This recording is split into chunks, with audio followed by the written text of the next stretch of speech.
Basic to advance API প্লেলিস্টে আপনাদের সকলকে স্বাগতম জানাই। আমি আলামিন। সো আজকের ভিডিওটা একদম শেষ ভিডিও হবে। সো এই ভিডিওতে আমি একটা প্রজেক্ট নিয়ে কাজ করছি। সো এই প্রজেক্টে আমি এপিআই দিয়ে কি করছি তাই আপনাদের দেখাবো।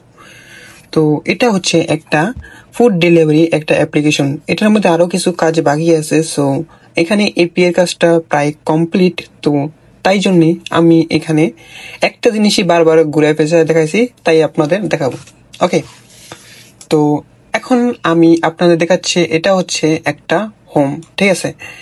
এটার ভিতরে আমি কি কি করছি, সো এটা যদি আমি একটু ভিতরে লক্ষ্য করি, এটা আমি একটা ডাটাবেসে আছে, ঠিক আছে। তো জ্যাম্প স্ট্রিট ডগ, দেন এখানে সব নামে একটা ফোল্ডার, যেখানে আমি কি করছি ডাটা মানে ডাটা কালেকশন এগুলো লাগাইছি, ঠিক আছে। তো এখানে দেখেন লগ ইন আছে, দেন এখানে লগ ইন রেজিস্ট্রেশন আছে, যেগুলো আপনারা এপি এর মাধ্যমে, এগুলো একটা ডাটাবেসের ক্লাসে আমি আপনাদের দেখাই দিব, তো কোনো প্যারা নেই। তারপর এখানে দেখতে পাচ্ছেন এখানে আরো কিছু আছে, যে ফটোস আছে, মানে আমি যে এই ছবিগুলো যে আপলোড করছি ঠিক ওরকম কিছু একটা আছে এখানে, ঠিক আছে, আর কিছু নাই। তো এখানে আপনারা রেজিস্ট্রেশন করতে পারবেন। তো এগুলো সিস্টেম আমি দিচ্ছি।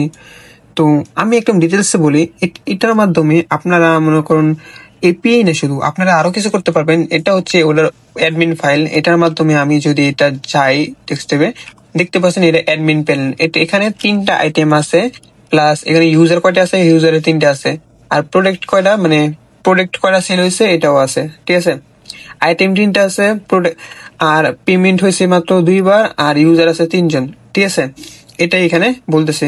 তো আমি যদি এখানে একটু লক্ষ্য করি, তো ডেলিভারিতে এখানে দেখেন 2টাই আছে, এটা কোনো পার্থক্য নাই। প্লাস আপডেট করতে পারবো, এটা মানে অ্যাক্টিভ বা অ্যাক্টিভ স্ট্যাটাস নন বা অন। আর এগুলো ইমেল অ্যাড্রেস, ইউজার আইডি আর নাম্বার সবকিছু আলাদা আলাদা করে দেখতে পারবেন। আপনি যদি এক ইউজার নেম, এটা আপনি করতে পারবেন না। সো আমি এটা এইভাবে ডিজাইনটা করছি, ঠিক আছে। তো আমি যদি একটু স্পষ্ট আপনাদের দেখাই, তাহলে এটা এরকম ভাবে হবে। এটা আমি হট রিস্টার্ট করব।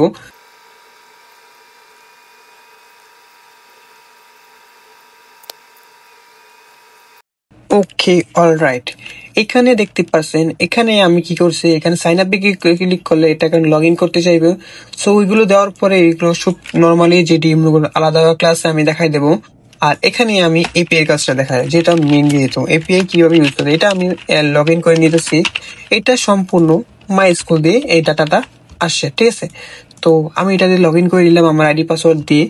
এখন দেখতে পাচ্ছেন এখানে কিছু আইটেম আসতেছে, ঠিক আছে। সো এই আইটেমটা হচ্ছে হোম আইটেমের ভিতরে বিলং করতেছে। আমি যদি চাই তাহলে আমি এগুলো আমি মানে প্রোডাক্ট আপলোড করতে পারবো। কিভাবে?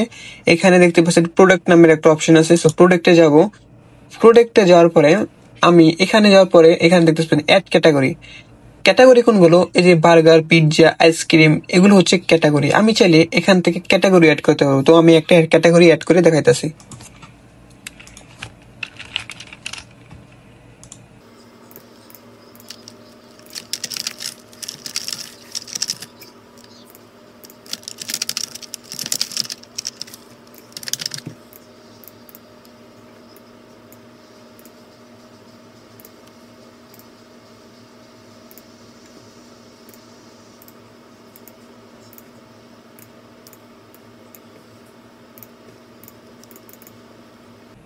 অলরাইট, এখানে এখানে ডাটা তো আসছে, আমি একটা ডাটা অ্যাড করেছি, ঠিক আছে। তো এখন যেহেতু ডাটা অ্যাড করেছি, তো এখন ওইখানে আসার কথা যেখানে আমি এটা অ্যাড করেছিলাম, তাই না? তো আমি যদি এটা অ্যাড করি, তাহলে আমি এখন দেখতে পারবো এটা এখানে অ্যাড হয়েছে। সো আমি একটু এটা আবার রান করছি, যেহেতু এটা আবার চলে গেছে। এটা ইমুলেটারের একটা সমস্যা, যেটা মনে করেন এটা ছাড়া হয় না। তো ডোন্ট মাইন্ড, আবার একটু অপেক্ষা করুন।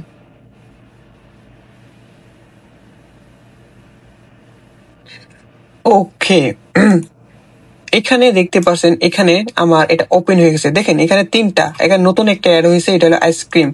এখানে আইসক্রিমে ক্লিক করে দেখতে পাচ্ছেন ওইখানে যা আইটেম দিছি ওইগুলো আইটেমই এখানে আবার ফিরে আসছে। এটা আমি এখানে সার্চও করতে পারবো। আমি যদি এখানে সার্চ করি, তাহলে আমি যদি যা লিখবো, মানে কি আইটেম আছে, এই সব ডাটা আমার এখানে আসবে। তো এখানে যদি আমি দেখি, দেখেন আমার এই নামে কোনো আইটেম নাই, তো এখানে আসতেছে না। আর এখানে আমি প্রোফাইল যা আছে সবগুলো আমি এখানে দিয়ে দিছি। তো এখানে এপিআই কি কাজটা আছে দেখতে পাচ্ছেন, এখানে ইউজার লগ ইন, এই লগ ইন কাজটাও একটা এপিআই এর মাধ্যমে হয়েছে। সো এটা লগ ইন, দেন এখানে আরো আছে যে কি ট্রান্সফার।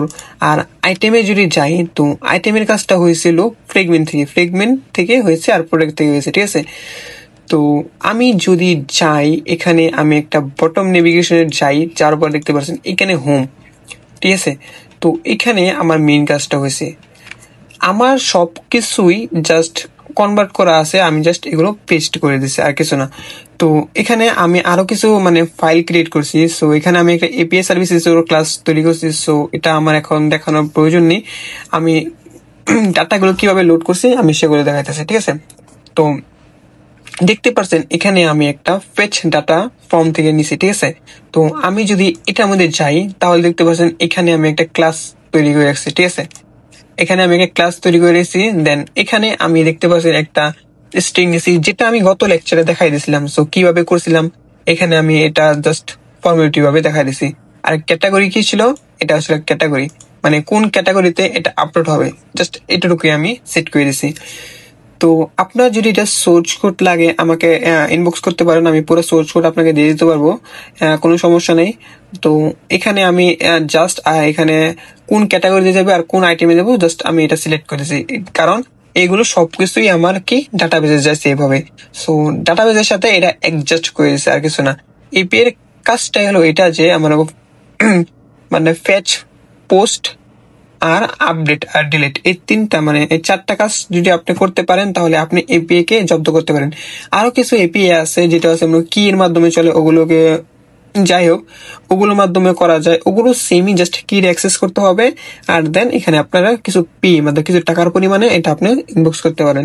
এখানে আরো কিছু আমি অ্যাড করছি, এখানে দেখতে পাচ্ছেন আমি ডাটাগুলো যে সময় অ্যাড করছি আমি সরাসরি মানে এই যে ডাটাগুলো ছিল সরাসরি আমি আমার শেয়ার পারফরমেন্সে সেভ করে নিছি। যেহেতু এটা যে সময় ইন্টারনেট থাকবে না, কোনো ডাটাগুলো থাকবে না, তখন এটা অটোমেটিক সেভ থাকবে এখানে। আমি এইভাবে এটা সিস্টেমটা করছি। দেন যে সময় নেট চলে যাবে তখন এটা অটোমেটিক আপডেট হয়ে যাবে, ঠিক আছে। আর এখানে আপনার আরো কিছু সিস্টেম আছে, যেহেতু যে এগুলো সবকিছু আমি এপিআই দিয়ে করে নিয়েছি। সো এপিআই আপনারা যদি এপিআই দেখতে চান তাহলে এখানে যাবেন, এখানে যাওয়ার পরে এখানে জাস্ট এটুকু কাটবেন। এখানে দেখেন এপিআই সিস্টেমে আমি ডাটা নামে অপশন আছে, ডাটার মধ্যে আমি যতবার অ্যাড করবো জাস্ট এই ক্যাটাগরি সবকিছু, এই যে এই ক্যাটাগরির ভিতরে কোন আইটেম আছে এটা মানে ক্যাটাগরি একটা, এই আইটেমে একটা, ঠিক আছে। এইভাবে এই সিস্টেমটা কাজ করতেছে। আপনি যদি যান তাহলে এখানে ফেচ ডাটা, এখানে ফেচ ডাটা কি আছে, এখানে ডাটা দেখাতেছে না, কারণ এখানে যখন ক্লিক করবে নির্দিষ্ট একটা আইডি থাকবে, ওই আইডিতে এটা দেখাবে আর কিছু না, রাইট। আর এখানে পেমেন্ট মেথডটাও এখানে দেখাবে, সাকসেস দেখাচ্ছে, কিন্তু আমার এখানে যখন কোন আইডিটা আসবে সেটা জাস্ট দেখাবো, আর কোনো আইটেম দেখাবে না। আর আপডেটও সেম, আপডেটে আমি যখন ডাটাটা দিব কোন আইডিতে দিব এগুলো নিয়ে কাজ করবে। এগুলো সবকিছুই আমার একদম স্টেপ বাই স্টেপ ডাটাবেসের সাথে আমি কনভার্সন করছি, দেন এটা আমি সাইজ করে দিছি, ঠিক আছে। তো এখানে আর কি আছে, এখানে যেহেতু আইডি আছে এগুলো একদম মেইন কাজ। আমি এখানে আরেকটা কি করছি, এখানে যে সময় আমি একটা অর্ডার নিব, সো এই অর্ডারটা আমি আরেকটা পেজে নিয়েছি, এগুলো আমি শেয়ার প্রেফারেন্সের মাধ্যমে মতলব একটা ডাটা থেকে আরেকটা ডাটা আমরা ট্রান্সফার করে নিচ্ছি। এটা কিভাবে করছি, এটা যে প্রোডাক্টস এর মধ্যে একটা সাইট আছে, এই যে নাম ভুলে গেছি, তো এই প্রোডাক্টের মাধ্যমে এই যে এইগুলোর মাধ্যমে আমি নিছি, ঠিক আছে। এই যে যেগুলো বুলিয়ান অন্য পেজ থেকে এই পেজে আনার সময় এগুলো করা যায়, ঠিক আছে। তারপর আমি এটা এখানে আপডেট করতে পারবো, এখানে আমি একটা পেমেন্ট মেথড অ্যাড করতে পারবো, এখানে আমি চাইলে এখানে একটা লোকেশন একটা করতে পারবো। সো এগুলো কোনো কিছু এপিআই রিলেটেড না, বাট এখানে এপিআই কাজটা হচ্ছে জাস্ট প্রোডাক্টটা আনছি, দেন প্রোডাক্টটা আমি আমার কাজের সাথে এটা ম্যাচ করে দিছি, ঠিক আছে। তো আজকের ভিডিওটা এই পর্যন্তই। তো ভিডিওটা ভালো লাগলে লাইক করেন, আর যদি এই প্রজেক্টে সোর্স কোড লাগে তাহলে অবশ্যই আমাকে ইনবক্স করেন, আমি এটা গিটহাব লিংক দিয়ে দেবো আপনার কাছে। ধন্যবাদ।